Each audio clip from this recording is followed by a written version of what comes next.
C'est très particulier ce qui arrive aujourd'hui. Normalement, Daniel Soufir ne devrait pas être là. Il a eu un drame, un vrai drame. Il y a 2 jours, il était décomposé en disant « Marion, je suis devant une réalité effrayante. Parce que sa femme a basculé, est à l'hôpital. On ne sait pas si c'est un AVC, on ne sait pas si c'est la moelle épinière. Bref, elle ne sent plus du tout ses membres. Et donc, il a fait peut-être ce qu'il va exposer aujourd'hui dans la Kabbale, une transformation kabbalistique, parce que ça, ce sont des épreuves qui nous explosent complètement, qui nous détruisent complètement. Il est arrivé déconfit et je le vois rayonnant. Le travail est fait. Et je suis très heureuse que Daniel soit là, parce que la Kabbale, c'est très complexe. Et il nous le rend accessible et simple. Il fait Shabbat, c'est pour ça qu'aujourd'hui, il est là le dimanche, parce qu'il n'aurait pas pu venir hier.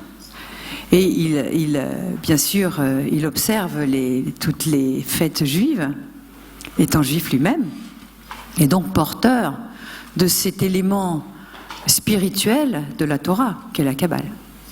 Non ? Oh, oui ? La Kabbale, c'est l'exégèse de la Torah, effectivement. Ouais. Donc je te laisse. Ça fait l'arsène ?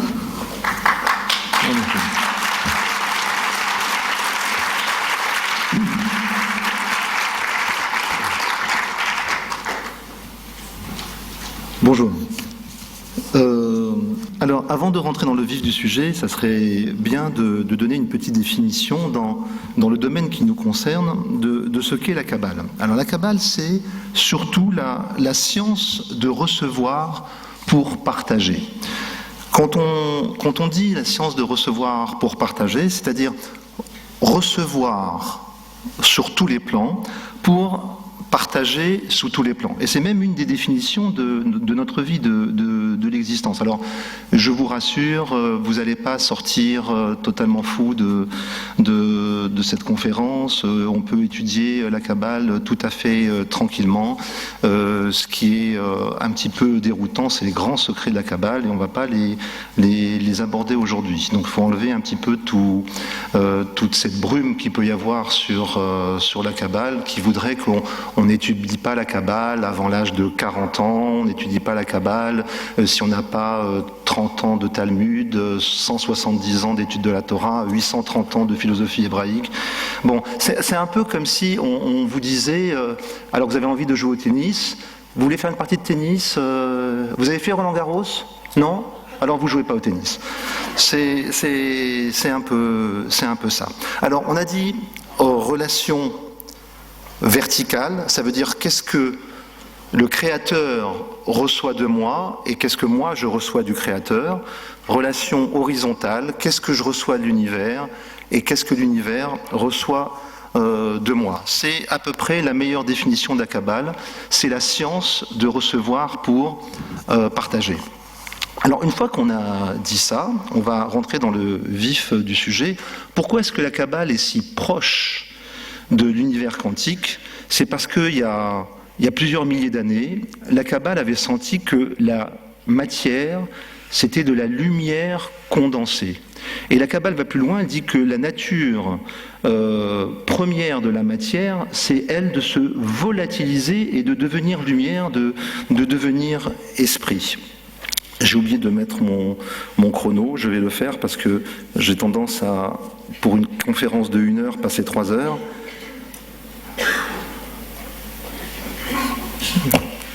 Voilà. Alors, d'abord, par rapport à ce que vous a dit Marion tout à l'heure, ne vous l'aurez pas, la Kabbale est joyeuse. D'ailleurs, c'est très important, il y a une obligation dans la Kabbale d'être heureux. C'est-à-dire que si vous n'êtes pas dans la joie de vivre, vous êtes coupé de la connexion. Il y a un grand maître, un grand patriarche qui s'appelle Yaakov, et c'était marqué dans les écrits kabbalistes que, parce qu'il a été coupé de la joie pendant une quinzaine d'années, parce qu'il pensait avoir perdu son fils Joseph. Il a été coupé de ce qu'on appelle la Shekhinah, c'est-à-dire cette espèce d'intuition profonde qui fait qu'on est connecté avec le divin. Donc, et je suis sûr que tout va aller bien. C'est une vraie certitude. Donc, n'oubliez pas, la Kabbale est joyeuse. Si un jour vous voyez quelqu'un de la Kabbale être comme ça, très austère, c'est un déguisement. Hein. Il n'y a pas le label bio. C'est pas un vrai kabbaliste. Voilà. Alors, une fois qu'on a dit ça, je voulais juste faire une petite parenthèse. Je vais souvent employer le mot Dieu, le mot créateur, ça fait partie de ma culture. Si vous avez envie de remplacer ça par énergie divine, par énergie tout court, ou par tout ce qui correspond à votre système de croyance, il n'y a aucun souci, ça marche de la même façon. La Kabbale est pratique, surtout à notre époque. C'est une époque où la Kabbale est pratique, c'est-à-dire c'est une époque où on arrive droit au but. On n'est pas dans les spéculations purement intellectuelles, on est dans l'efficacité dans le plan physique. Le premier verset de la Bible, c'est Bereshit, bara Elohim et Hashamaim ve'et haaretz. Qu'est-ce que ça veut dire en traduction? Alors, la Bible, surtout la Torah, les 5 premiers livres de la Bible, ne sont en aucun cas un livre d'histoire. Il y a même le Harizal, l'un des plus grands kabbalistes, qui disait que si vous pensez que la Bible est un livre d'histoire, il vaut mieux ne pas venir au monde. Il vaut mieux ne pas s'incarner. Donc la Kabbale est tout ce que l'on veut, sauf un livre d'histoire. La Kabbale, en vérité, ne parle que de vous. Quand on parle de bataille, c'est des batailles internes. Quand on parle de sacrifices, c'est des sacrifices intérieurs. On parle que de vous. Et le premier verset de la Bible, Bereshit bara Elohim et Hashamaim ve'et haaretz, ça veut dire, au commencement, Dieu créa les ciels, pas les cieux, hein, les ciels et la terre.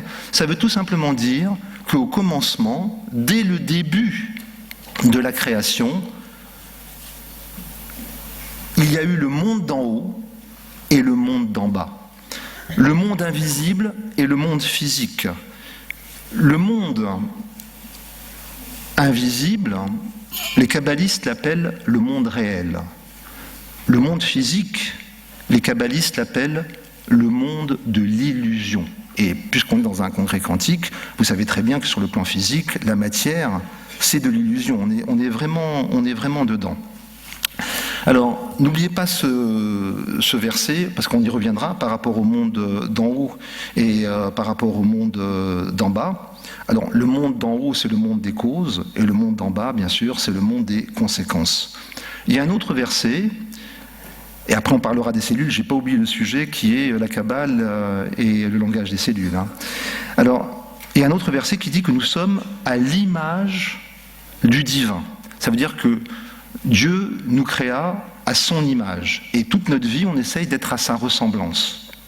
Mais au début, il nous a créés à son image. Il y a un autre postulat qu'on trouve dans la table d'émeraude de Hermès Trismégiste, c'est tout ce qui est en bas est comme ce qui est en haut, et tout ce qui est en haut est comme ce qui est en bas. Vous avez remarqué qu'on a commencé par tout ce qui est en bas est comme ce qui est en haut. Ça veut dire que le monde physique est la photocopie du monde métaphysique du monde d'en haut.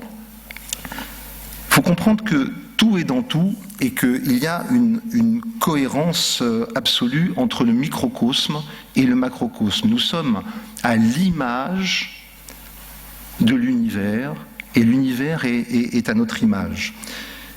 Quand on dit qu'on est à l'image de Dieu, ça veut dire que ce qui est vrai pour Dieu, c'est pas seulement par rapport à la ressemblance, c'est sur tous les plans. Ça veut dire ce qui est vrai pour Dieu est vrai pour nous. Comprenez le concept. Ce qui est vrai pour Dieu est vrai pour nous. Et ce qui est vrai pour Dieu et nous, c'est vrai pour nous et nos cellules.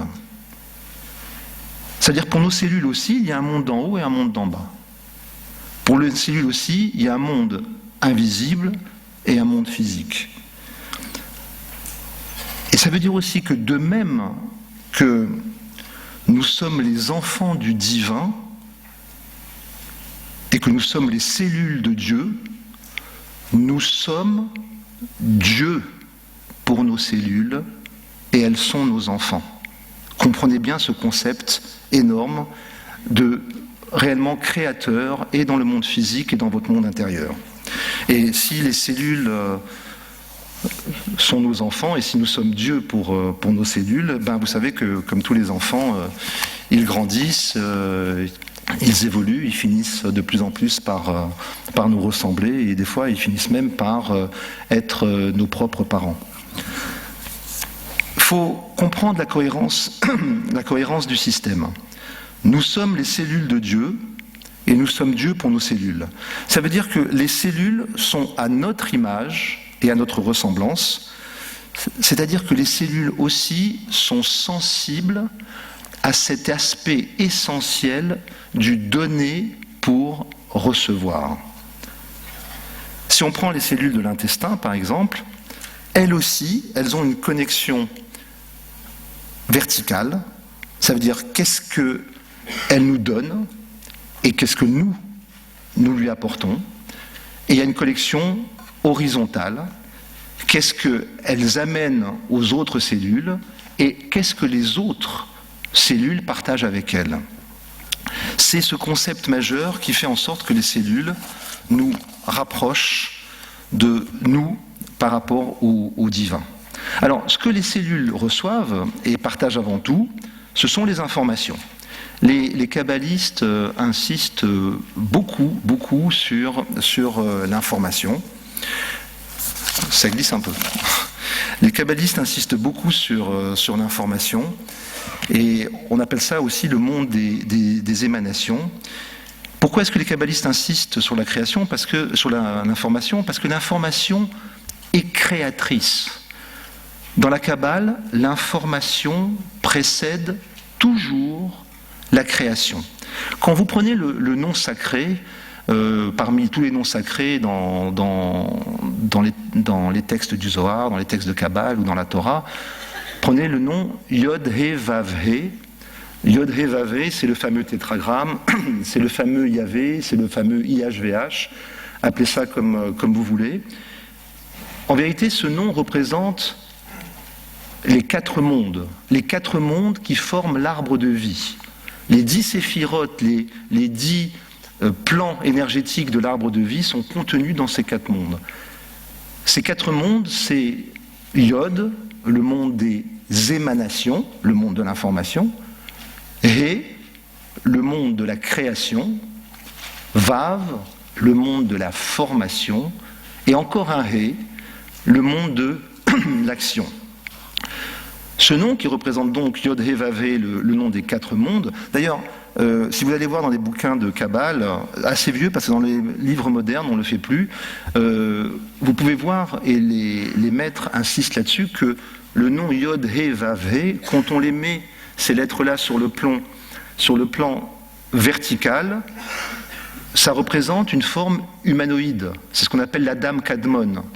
Yod représente la tête, He représente les épaules et les bras, Vav, c'est la colonne vertébrale jusqu'en l'entrejambe, et le dernier He, c'est les bassins et les 2 jambes. Donc ça représente vraiment comme une forme d'homme.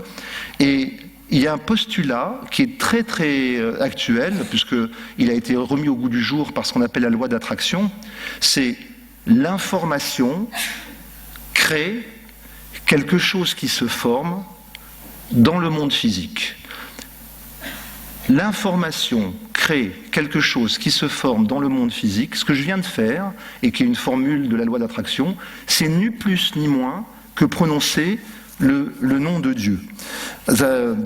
Par contre, ça vient de la Kabbale, il y a un copyright, ça a 3000 ans, donc ça ne vient pas du monde de la loi d'attraction moderne, c'est très ancien. Alors, dans notre corps et dans nos cellules, c'est pareil. L'information crée constamment. C'est un processus divin, en fait. Alors, nous sommes une mémoire vivante. Et la mémoire, c'est de l'information. La mémoire, c'est de l'information. Alors, si l'information est créatrice, ça veut dire que la mémoire est créatrice. Et si la mémoire est créatrice, il vaut mieux avoir une mémoire positive des événements que l'on a vécus.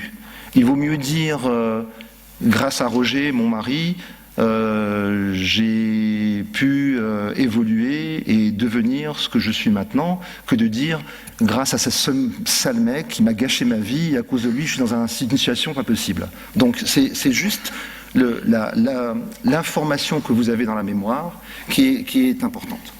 Alors, la cellule, c'est une mémoire qui s'est entourée de matière.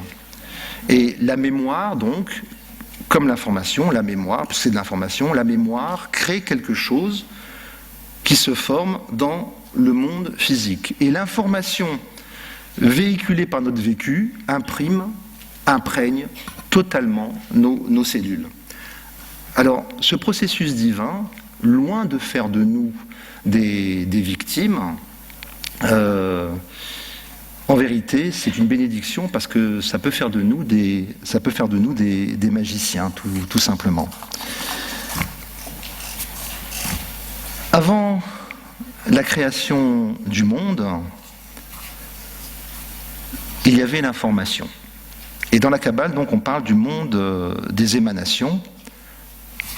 Pour la Kabbale, je remets ça au langage du jour, pour la Kabbale, c'est l'information qui a créé le Big Bang. Sans l'information, la création aurait été totalement impossible.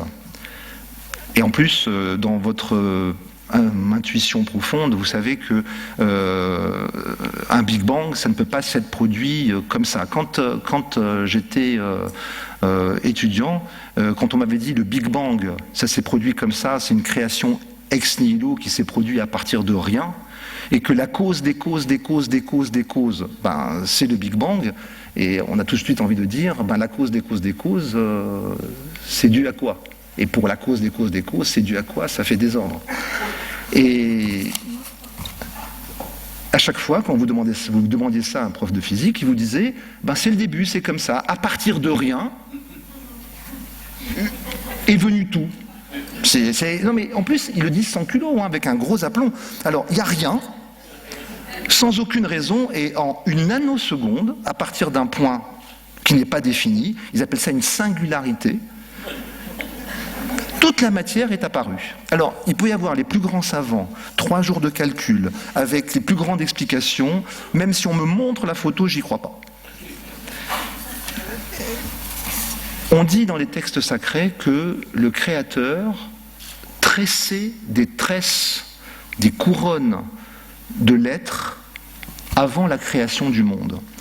Et quand on dit que l'information a quelque chose d'extraordinaire là, et elle crée dans le monde physique, je vais juste vous donner c'est juste un petit clin d'œil comme ça. Dans le Sefer Yetzira, c'est un des plus anciens livres de Kabbale, on vous dit que toutes les lettres se sont présentées devant le Créateur, et la lettre qui a été choisie, ça a plusieurs milliers d'années, le Sefer Yetzira, et que la lettre qui a été choisie pour la création de l'univers, c'est la lettre Bet. La lettre Bet, Aleph Bet, la lettre Bet qui est la deuxième lettre de l'alphabet hébraïque. L'alphabet hébraïque, c'est très spécial. Il y a 22 lettres. Ça correspond aux 22 chromosomes de notre ADN métaphysique, aux 22 chromosomes uniques. Et ce que je vous dis est tellement vrai qu'il y a même une enveloppe, je crois, du Sénat américain pour voir si, après tout, la Torah, c'était pas un des secrets du génome humain, 22 lettres, 22 chromosomes, ils sont en train de chercher. Et on disait que dans le Sefer Yetzira, la lettre qui a été choisie pour la création du monde, c'est la lettre Bet. Et c'est la deuxième lettre de l'alphabet, et sa valeur numérique, parce que chaque lettre en hébreu a une valeur numérique, sa valeur numérique c'est 2. Big Bang, 2 fois bête. Ça veut dire que, pourtant, réalisez bien, Big Bang, c'est une bulle de bande dessinée. Ça veut dire que, allez voir, il y a plusieurs dizaines d'années, on allait appeler la création de l'univers Big Bang. Pourquoi pas Super Youpi ou je sais pas, création ordonnée par le néant, C-O-N, non, ça l'est d'ailleurs.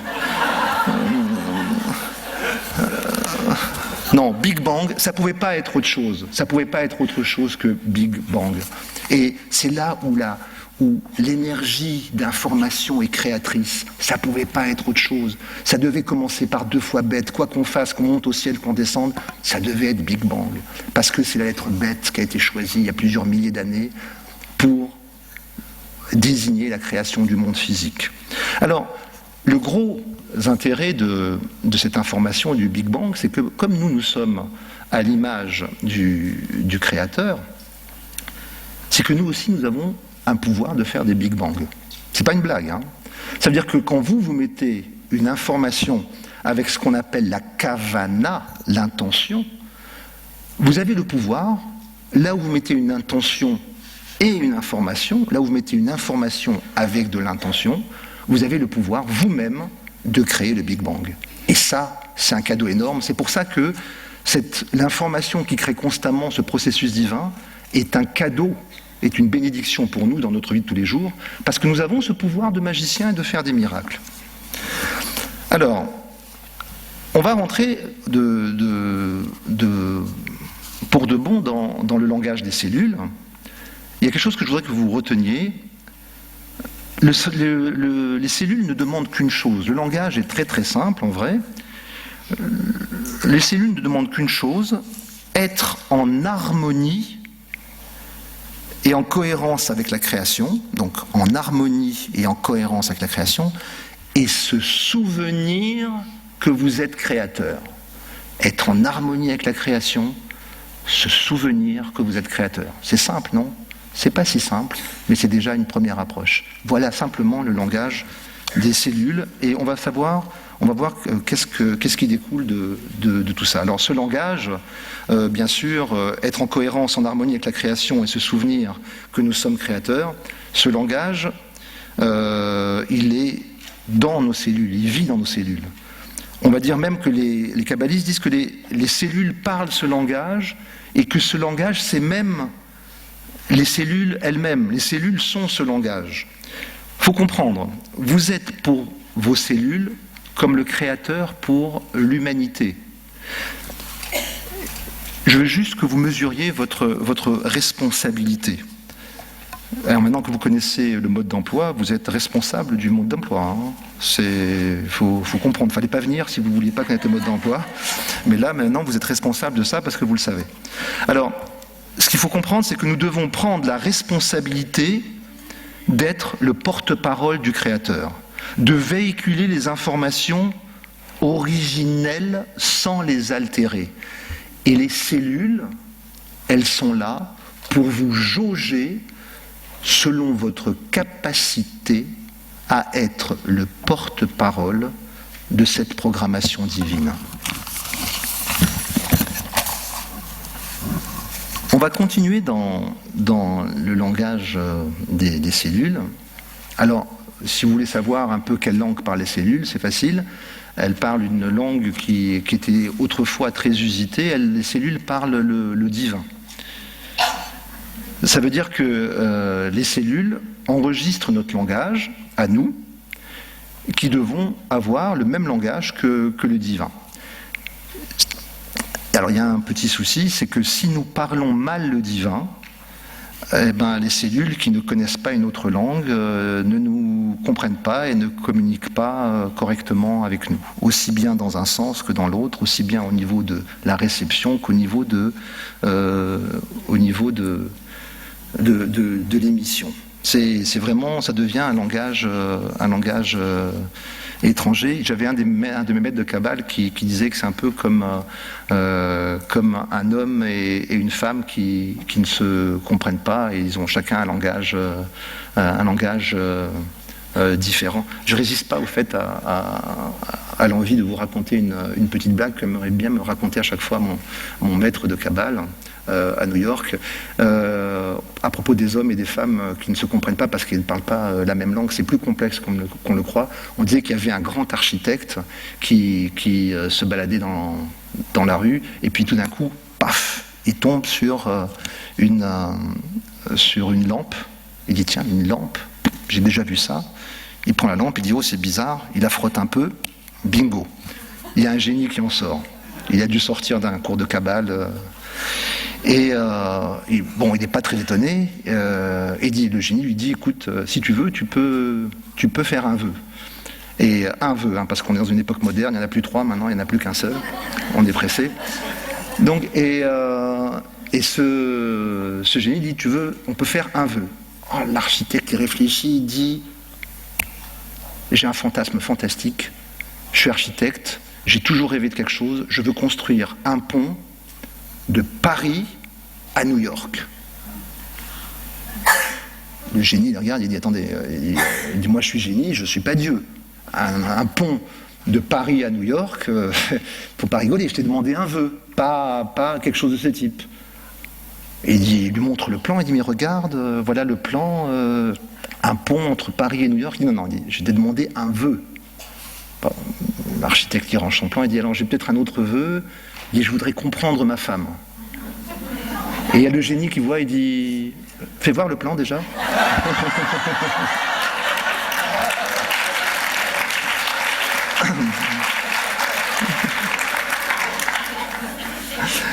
C'est plus difficile qu'on le croit.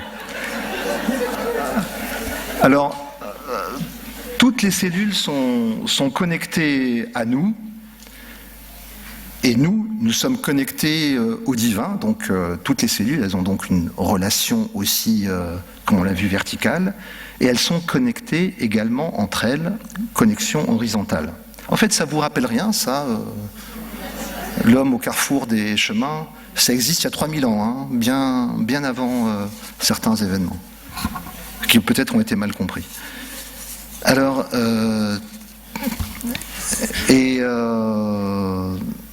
tout ce système de relations verticales et horizontales doit être en harmonie pour fonctionner correctement. Alors, par rapport au langage des cellules, être en harmonie, parler la même langue, ça veut dire aussi être cohérent. Et il y a une multitude d'aspects pour être cohérent.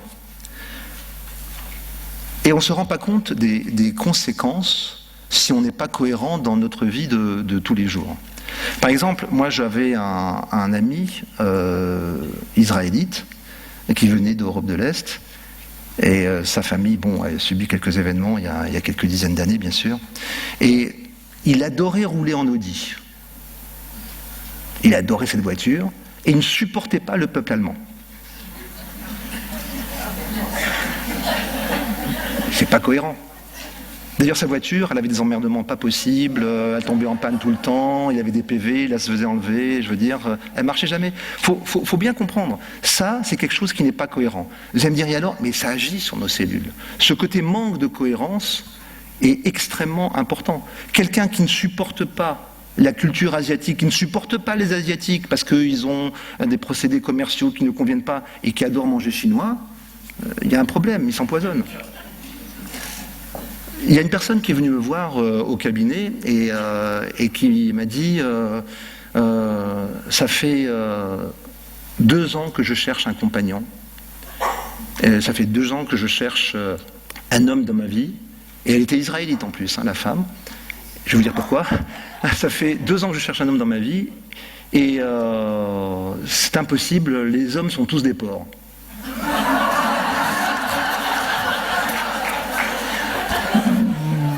Il y a un problème. Il y a effectivement, là, il y a un vrai problème. Ça veut dire que c'est l'approche déjà, elle est un peu suspecte.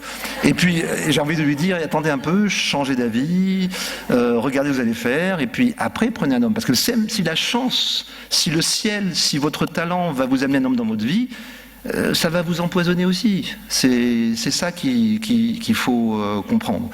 Il y a aussi des gens qui ne supportent pas le pays dans lequel ils vivent. Faut changer. C'est important de comprendre que la cohérence et l'harmonie, ça va beaucoup plus loin que ce que l'on pense.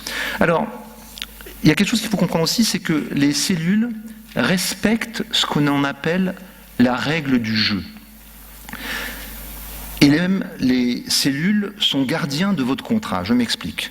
Imaginez que vous disiez, moi, je suis quelqu'un de bien. Je ne fais pas de mal. Je ne fais pas de mal, mais je suis juste. Ça veut dire que quand on est gentil, je suis gentil. Quand on est dur, je suis dur. T'es sûr? Ah oui, je suis juste. Je ne fais pas de mal, mais je suis vraiment réglo, et quand on est méchant, je rends. T'es certain? Je suis certain. T'es sûr? Je suis sûr. Tu signes? Je signe. Vous avez signé un contrat. Vous avez signé un contrat avec l'existence. Ça veut dire que c'est pas pour vous punir, c'est pour vous faire plaisir. La vie signe avec vous un contrat. Ça veut dire que comme vous êtes juste comme ça, la vie va être juste aussi avec vous comme ça. C'est-à-dire que vous avez intérêt vous-même à être dans la lignée de ce que vous dites. C'est normal. C'est normal. Si je joue au tennis avec vous, je vais prendre une raquette de tennis, un terrain de tennis, des balles de tennis, et on va jouer au tennis. Si je joue à la pétanque avec vous, je vais prendre des boules de pétanque, je vais aller sur un terrain de pétanque, on va jouer à la pétanque ensemble. Il viendrait à personne l'idée de jouer au tennis avec des boules de pétanque. Mais c'est pas bizarre, c'est ce qu'on fait dans la vie. On a envie de carrément, alors on insulte, on est rigoureux, on manque d'indulgence. Et qu'est-ce qu'on a envie? On a envie que la vie soit facile, que les autres soient gentils, qu'il y ait de la tendresse alors que nous on n'en donne pas. Et les cellules sont les garants justement de cette perception du contrat que vous avez fait avec l'avenir et avec votre propre vie. Alors, on dit aussi dans la Kabbale qu'il faut être chesed. Être chesed, ça veut dire être dans la miséricorde. Ça veut dire comprendre la détresse de l'autre. Ça, c'est une vraie manière de régénérer vos cellules. C'est une vraie manière de parler le divin, parce que le divin, il est chesed. Vous connaissez tous la fameuse parabole du mendiant qui demande à un pêcheur le poisson qu'il vient de pêcher? Vous ne connaissez pas? C'est un mendiant qui passe et qui voit un pêcheur et qui vient d'attraper un poisson, et le mendiant a très très faim, il n'en peut plus, il est décharné, et il demande au pêcheur est-ce que vous pouvez me donner le poisson? Et le pêcheur, avec une grande noblesse et une grande sagesse, lui dit non, je ne te donne pas le poisson, mais assis-toi, je vais te donner une canne à pêche et je vais t'apprendre à pêcher. Magnifique. Eh bien la Kabbale, c'est non. La Kabbale, c'est d'abord tu lui donnes le poisson et après tu lui apprends à pêcher. Parce que quelqu'un qui a faim, il ne pêche pas. Quelqu'un qui est dans la détresse, il ne vous écoute même pas. C'est un peu comme si, par exemple, il y a quelqu'un qui est en train de se noyer et vous lui dites « T'as pas appris à nager ?» C'est incroyable. Et t'as pas pris de chaussures antidérapantes. T'as pris une assurance vie, j'espère. Même pas, mais c'est pas possible.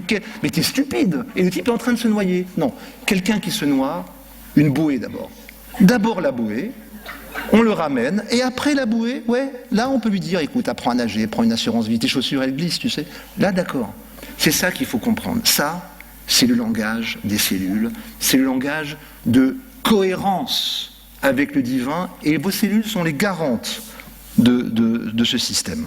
Être chesed. Alors, il n'y a qu'un concept qui est... C'est dommage, j'ai pas le temps, parce que normalement c'est une conférence qui dure 2 jours. Hein. Bon, on va essayer de résumer un peu. Oui. Je vais demander l'autorisation à Marion Kaplan, qui est une amie. Il y a un concept qui est très important, et que vous devez comprendre par rapport à l'énergie de vos cellules. Et je vous demande juste un petit peu d'attention, c'est que le créateur est complet. Et vous allez voir par rapport aux cellules pourquoi je vous dis ça. Le créateur est complet. Ça veut dire que le créateur n'a pas de désir, puisqu'il a tout. Vous comprenez le concept. Pourtant, le concept est un poil différent, c'est que le créateur a tout, mais il a un désir, un seul, celui de partager. C'est pour ça d'ailleurs qu'il y a eu la création. C'est pour qu'il puisse partager avec d'autres entités. Donc le créateur, le seul désir qu'il a, c'est de partager. Alors en mathématiques spirituelles kabbalistiques, qu'est-ce que ça veut dire? que le seul désir du Créateur, c'est de partager, ça veut dire que si vous n'avez pas de désir, vous privez le Créateur du seul désir qu'il peut avoir. Si vous n'avez pas de désir, c'est carrément un court-circuit métaphysique. Grosso modo, vous privez le Créateur du seul plaisir qu'il a. Et il ne peut pas vous satisfaire sans que vous le demandiez. Parce que n'oubliez pas, vous êtes venu ici pour exprimer votre libre arbitre. Vous avez demandé, en vous incarnant, le libre arbitre. Donc même le Créateur ne peut aller au-delà de votre volonté de ne pas avoir de désir. Il ne peut pas vous satisfaire quand vous ne demandez pas, parce qu'il ne peut pas aller contre votre volonté, parce que ça serait un viol métaphysique. L'absence de désir est un grand court-circuit en Kabbale. Et on va même plus loin, et ça, les cellules sont les gardiens de cette énergie. Ne pas avoir de but est carrément dangereux. Pourquoi ? Parce que vous êtes là pour grandir, vous êtes là pour évoluer, vous êtes là pour résoudre des problèmes, vous êtes là pour vous forcer, vous êtes là pour évoluer, vous êtes là pour grandir, devenir une âme adulte, de plus en plus spirituelle. Quand vous n'avez pas de but, la vie va vous en créer un. C'est comme la soupe. Il faut en manger pour grandir. Alors vous avez le choix. Ou vous avez une armoire avec 1000 parfums de soupe, ou si vous n'avez pas envie de manger de soupe, on va vous en faire manger quand même. Mais vous n'allez pas choisir le parfum. Et c'est ça qu'il faut comprendre. Il faut avoir des buts. N'importe quoi. Collectionner les timbres roses de l'année 77 au Guatemala. Mais ayez vraiment des buts. C'est très important de réellement avoir ce genre de connexion. On dit que quand on passe de l'autre côté, il y a le gardien du ciel qui demande à voir vos cicatrices. Et pour les gens qui disent mais je n'ai pas de cicatrices. Alors là, le gardien du ciel dit il n'y avait vraiment rien dans votre existence qui valait la peine que vous vous battiez pour. Et c'est ça qu'il faut comprendre. Il y a toujours quelque chose à faire. Il y a toujours un objectif. Il y a toujours un but à atteindre. Sinon, les cellules ont une programmation divine qui donne une alerte. On va se casser une jambe. On va avoir une sciatique. On va avoir mal au ventre. On va avoir. Il faut avoir des buts parce que l'absence de but, ça amène quelque chose que je ne veux même pas évoquer ici, ça amène une autre programmation qui est justement s'occuper à faire quelque chose. Et il vaut mieux s'occuper dans les objectifs de notre choix. En fait, les événements, nous les attirons, nous les subissons, ça dépend si nous sommes cause ou effet. Alors, pour comprendre aussi la Kabbale et le langage des cellules, il y a quelque chose que vous connaissez maintenant, puisque vous êtes dans ce congrès-là depuis pas mal de temps, c'est que la matière est divine.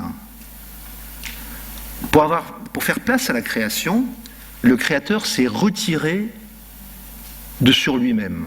Ça veut dire qu'il a fait une contraction de sur lui-même pour créer un espace où la création pouvait évoluer.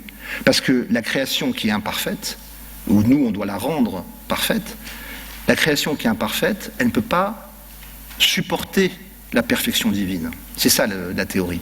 Donc il y a une contraction du divin sur lui-même pour laisser un espace à la création. On appelle ça, dans le langage kabbalistique, le tzimtzum. C'est un joli nom d'ailleurs, tzimtzum.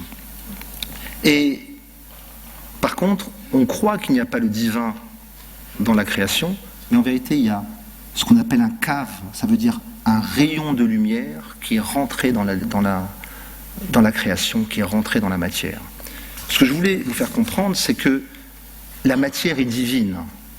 Vous savez, comme moi, que la matière est creuse. Il y a une suspicion de matière dans la matière.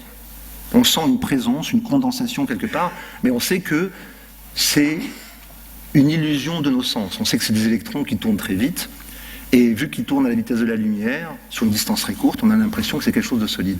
Mais en vérité, la matière est creuse. Et c'est dans ce vide que le divin se cache. C'est dans ce vide que l'énergie divine se cache. Il faut bien que vous ressentiez ça, parce que c'est ça aussi la Kabbale, c'est sortir du côté de compréhension intellectuelle pour rentrer dans une sensation de compréhension, dans un ressenti scientifique. C'est plus une compréhension scientifique au niveau de l'intellect, c'est un ressenti scientifique. La matière est divine, il faudrait que vous le répétiez. Dieu est dans la matière aussi, la matière est divine. C'est le secret de Immanuel. Vous savez que Emmanuel, c'est un des noms du Messie. Et depuis des siècles, dans toutes les synagogues, dans tous les centres de catéchisme, on vous apprend que Emmanuel, c'est un des noms du Messie. Ça s'apprend aussi, je crois, d'ailleurs, dans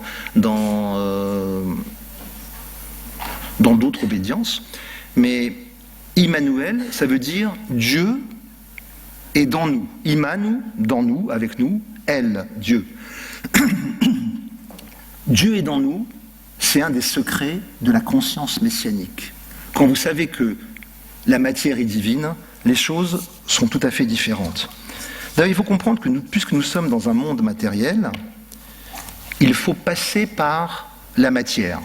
C'est le secret du bâton de Moïse. Moïse a ouvert la mer Rouge en mettant son bâton dans la mer Rouge. Et il aurait pu dire, attends, moi je suis Moïse, t'es gentil, tu t'ouvres, je parle à Dieu, tu t'ouvres. Non, il a pris son bâton et il l'a mis dans l'eau. Et quand il a mis, c'est pas un livre d'histoire, c'est la symbolique. Quand il a mis son bâton dans l'eau, d'après les textes, la mer s'est ouverte. Ça veut dire qu'on a besoin d'avoir un support de matière. La matière enregistre tout. La matière, c'est le support de l'information. Alors, il y a une partie de la cellule qui est faite de matière, et il faut comprendre que la matière est un partenaire divin. Il y a quelque chose qu'il ne faut jamais faire, c'est maltraiter la matière. Vous savez, les grands coups de pied, il y en a marre, et tout ça, quand il y a une roue crevée, ou quand la voiture ne marche pas, ou quand l'ordinateur ne... Voilà. Ce côté colère avec la matière, faites attention parce que la matière vous le rend bien. C'est pas pour faire bien, c'est marqué. Ça veut dire que la matière est divine. Et vos cellules enregistrent que vous avez été maltraitant envers la matière. Et la matière qui est divine, elle doit être respectée au même titre que n'importe quelle énergie divine. Alors, il y a quand même des bonnes nouvelles. C'est qu'il y a... il n'y a que ça. Hein. Dans la réalité, il n'y a que ça. La programmation de la matière existe. Alors, dans un sens et dans l'autre. Par exemple, ne mangez pas le repas fait dans un restaurant où la cuisinière est en colère en disant oui, avec son patron par exemple, oui, pour qui me prend, je suis comme sa chienne, il me prend pour sa bonne, etc. Mangez pas un repas comme ça, c'est du poison. Hein. Essayez de ne pas acheter des paires de chaussures de sport, bike, qui ont été fabriquées en Chine par des prisonniers chinois qui sont rien payés et qui sont dans la souffrance quand ils fabriquent les chaussures et qui sont dans un désespoir total. Je ne vous dis pas l'énergie qu'il y a dans la chaussure. C'est pour comprendre. Et les cellules sont des lecteurs. Les cellules sont des DVD qui lisent la bande magnétique qui existe dans la chaussure et qui ressentent la souffrance. D'ailleurs, je vais faire une théorie, une thèse, comme quoi tous les problèmes de banlieue qu'il y a aujourd'hui, c'est dû à mon avis à toutes les chaussures bike qui ont été fabriquées dans les prisons chinoises.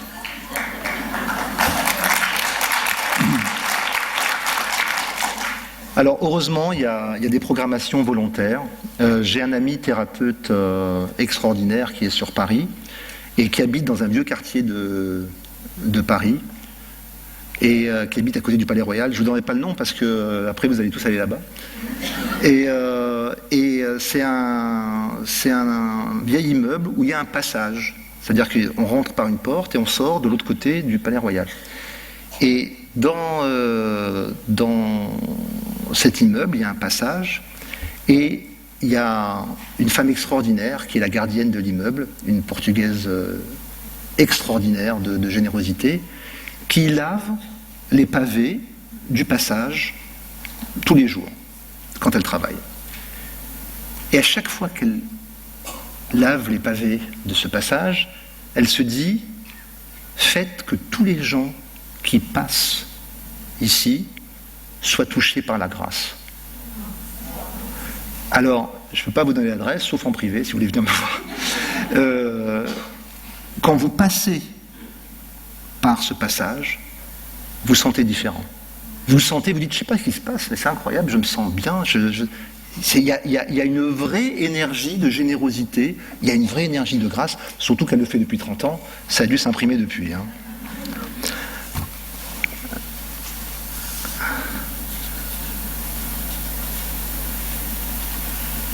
Imaginez ce que ça peut être un plat d'une mère de famille qui fait un plat pour ses enfants et qui dit que mes enfants qui mangent ce plat soient heureux et soient illuminés par la vie.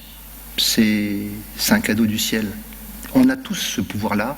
C'est toujours une création d'un Big Bang. Il faut comprendre que tout s'enregistre dans la matière. Alors le fait que tout s'enregistre dans la matière,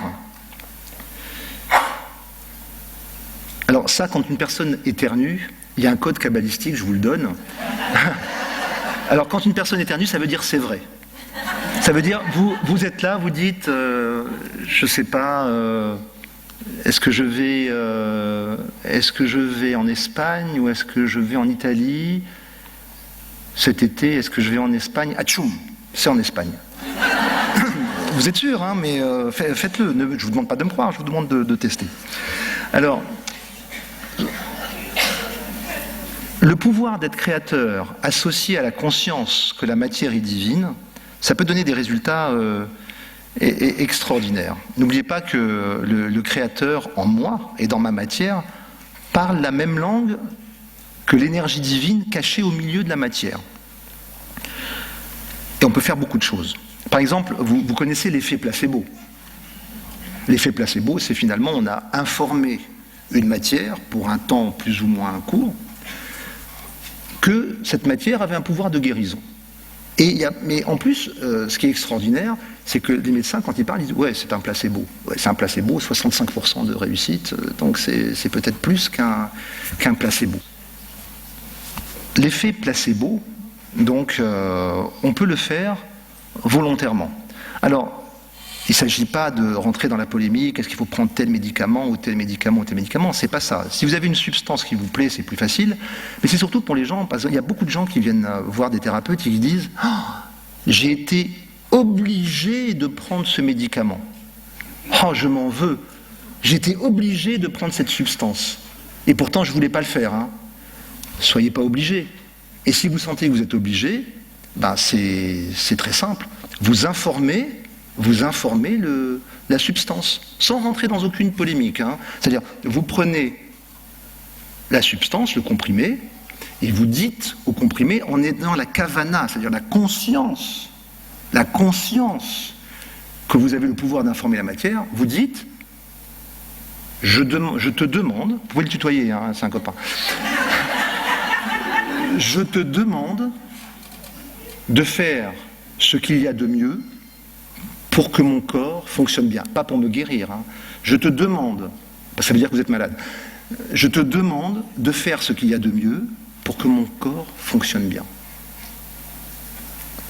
Et vous dites à votre corps, j'ai donné l'autorisation, je te demande d'accepter cette substance et de prendre en elle ce qu'il y a de mieux pour que mon corps fonctionne bien. Et là, il n'y a plus de souci. Vous avez informé quelque chose, vous n'êtes plus obligé de prendre un médicament. Vous-même, vous avez été mis en accord, vous avez mis votre intention, vous êtes d'accord avec le médicament. C'est pour ça que finalement, les médecins m'aiment beaucoup, parce que je ne suis pas du tout en conflit avec eux, et des fois, ils m'envoient des gens juste pour qu'ils soient d'accord avec le traitement, parce qu'ils sont en porte-à-faux, ils sentent une contre-intention quand vous prenez quelque chose. ça peut avoir des conséquences. Vous pouvez vous-même avoir le pouvoir de bloquer les effets de la substance. Et là, le fait de l'informer, ben, c'est bien. On n'est plus dans le placebo, on est dans le ok-cebo. C'est quelque chose de plus profond. Alors, un court-circuit majeur, je dis bien majeur, pour les cellules, c'est ne pas tenir ses promesses. C'est-à-dire, quel rapport? On va s'expliquer. Tenir ses promesses, c'est extraordinaire pour protéger ses cellules. Il faut savoir que pourquoi il faut tenir ses promesses? Quand vous faites une promesse, alors on va juste imager, quand vous faites une promesse, vous avez comme une espèce d'ange qui vient avec un chèque de 100 000 € énergétiques et qui vous tend le chèque pour réaliser votre promesse. Si jamais vous ne tenez pas votre promesse, vous avez l'énergie négative qui arrive et qui dit « Georges Tartampion n'a pas pris le chèque, l'énergie ne se perd pas, moi, j'ai le droit de le prendre. » Les promesses non tenues, c'est le plus grand pourvoyeur des comptes en banque du côté sombre. Une énergie créatrice que l'on n'utilise pas, ça devient une énergie destructrice. Donc quand vous faites une promesse, samedi j'arrête de fumer, tenez-le.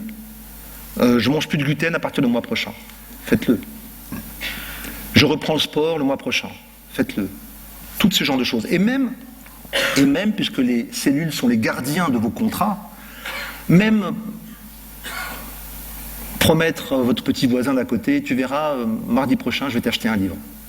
Faites-le. Sinon, il y a un court-circuit qui bloque l'énergie. Et quand je vous parle à vous, je me parle à moi. Ne pensez pas que je ne fasse pas partie du club. Je suis tout à fait dans le même cas et des fois, il y a des choses qui ne sont pas dans ce qu'il faudrait faire. L'énergie, elle est là pour vous satisfaire. Elle est créatrice, n'oubliez pas, et elle est créatrice quand elle est utilisée, et quand elle n'est pas utilisée, comme on a dit tout à l'heure, à ce moment-là, elle est toujours créatrice, mais dans une autre direction. Alors, on arrive bientôt au terme de ce que l'on voulait dire. Il y a aussi ce qu'on appelle le lâcher-prise. Par rapport au lâcher-prise, on dit que Dieu s'est reposé le 7e jour. Bon, c'est sympa. Dieu s'est reposé le 7e jour. En vérité, ça veut juste dire que Dieu nous a laissé les clés dans ce monde physique. Le 7e jour, en code kabbaliste, ça veut dire notre monde matériel, notre monde physique. C'est ça le 7e jour. Dieu s'est reposé le 7e jour, ça veut dire que, voilà, je t'ai tout donné, les formules, le pouvoir, tout ce qu'il faut, la nourriture, l'énergie, à toi de tout découvrir. Maintenant, tu es le créateur de ton univers. Maintenant, tu es le créateur dans le monde physique. Maintenant, tu es mon porte-parole dans ce monde. C'est ça que ça veut dire, Dieu s'est reposé le 7e jour. Comme nous sommes à l'image du divin, et que nous sommes, regardez bien le concept kabbaliste, comme nous sommes à l'image du divin, et que Dieu s'est reposé le 7e jour, et comme nous sommes Dieu pour nos cellules, nous aussi, nous devons nous reposer le 7e jour. Ça veut dire quoi? Ça veut dire que nous devons lâcher prise. Que nous devons, nous aussi, faire un tzimtzum personnel, nous aussi, nous devons faire confiance à la programmation divine. Parce qu'en vérité, les cellules elles-mêmes, elles sont programmées pour la bonne santé. C'est souvent nous qui mettons un voile entre la bonne santé et nous. Alors je ne parle pas, il y a plusieurs, on ne va pas rentrer dans les réincarnations, dans pourquoi il y a des enfants qui naissent comme ça, etc. C'est autre chose. Je parle pour des cas classiques, on ne va pas rentrer dans des concepts philosophiques, mais généralement, c'est nous qui mettons un voile entre nous et notre bon fonctionnement. Les cellules sont faites pour marcher correctement et des fois, il faut avoir confiance en votre propre nature divine. Et heureusement, des voix. Vous voyez, moi, en train de dire, par exemple, à mon cœur, non, là, 67, 67. Tu montes trop, 67, voilà, c'est bien. Je ne peux pas contrôler comme ça. C'est-à-dire que j'ai besoin de faire confiance à la programmation divine. D'ailleurs, en vérité, tous les médecins, tous les thérapeutes, tous les guérisseurs du monde ne font que lever le voile entre vous et votre propre lumière. C'est ça que ça veut dire. D'ailleurs, un petit tuyau, hein, le jour où un thérapeute, quel qu'il soit, vous dit « je vous ai guéri », méfiez-vous, hein, sortez. Hein. Parce qu'un thérapeute qui vous dit « je vous ai guéri », c'est un peu comme un pinceau qui dit « j'ai peint la Joconde ».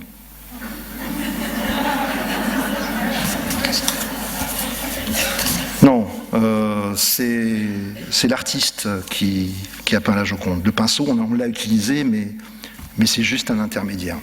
Alors, si vous savez, ne me coupez pas mon effet, hein, si vous savez, est-ce que vous savez ce que c'est que ça? Ah, c'est pas mal. Voilà, et ça se met, je ne vais pas détruire la voilà. Est-ce que vous savez ce que c'est que ça? Et c'est pas une bêtise, ça se met comme ça, par terre, et on met des fruits dedans. Est-ce que vous savez ce que c'est? Ça, c'est le piège le plus élaboré que l'esprit humain ait trouvé dans les forêts, je crois que c'est en Amazonie. C'est très simple. Alors moi, je l'ai fait pour ma main. Hein. On met la main, on met des fruits, et le singe arrive, met la main dans la noix de coco, et comme il serre les fruits, le poing étant plus gros, il ne peut plus sortir la main de la noix de coco. Et les chasseurs arrivent, très tranquillement, pas au pas de course, hein, tranquillement, en discutant, etc.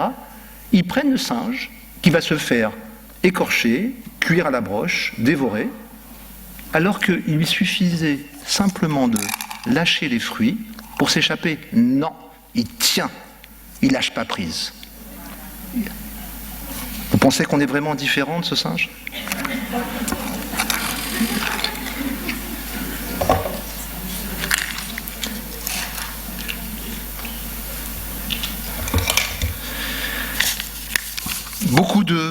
Beaucoup de modestie aussi pour le bon fonctionnement des cellules. La modestie, c'est important. On dit que Moïse était l'homme le plus humble de la planète. C'est pour ça que lui a été donné le rôle de sortir les Hébreux d'Égypte. Égypte, c'est pas vraiment le pays d'Égypte. En vérité, Égypte, c'est Mitzraïm, ça veut dire la restriction. Ça veut dire, c'est la limitation de la conscience. C'est ça que ça veut dire. C'est pas du tout historique. Hein. Et il faut comprendre que pour être à l'image de Dieu, il faut être dans la modestie. D'ailleurs, un des noms de Dieu, c'est Hachem, pour les gens qui sont hébraïsants. Le nom de Dieu, on l'appelle Hachem. Hachem, l'image miroir de Hachem, c'est Moshe. C'est le nom de Moïse. En vérité, le vrai nom de Moïse, il ne s'appelait certainement pas Moshe, mais on l'a appelé comme ça parce qu'il était à l'image du Créateur. On va conclure pour juste en faisant une petite récapitulation de certaines choses essentielles. Il faut savoir que nous informons constamment notre corps et nos cellules, et que l'information crée constamment. Et cette information qui crée constamment dans nos cellules, qu'on le veuille ou non, c'est un processus divin.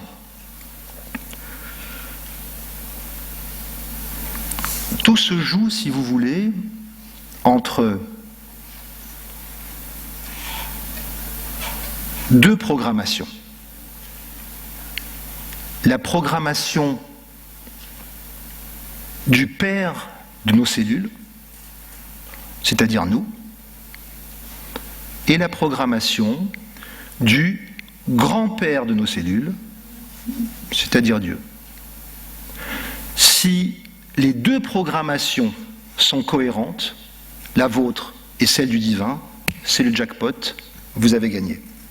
Voilà, tout est là, la cohérence entre nos pensées, nos sentiments, nos actions, et la programmation divine originelle.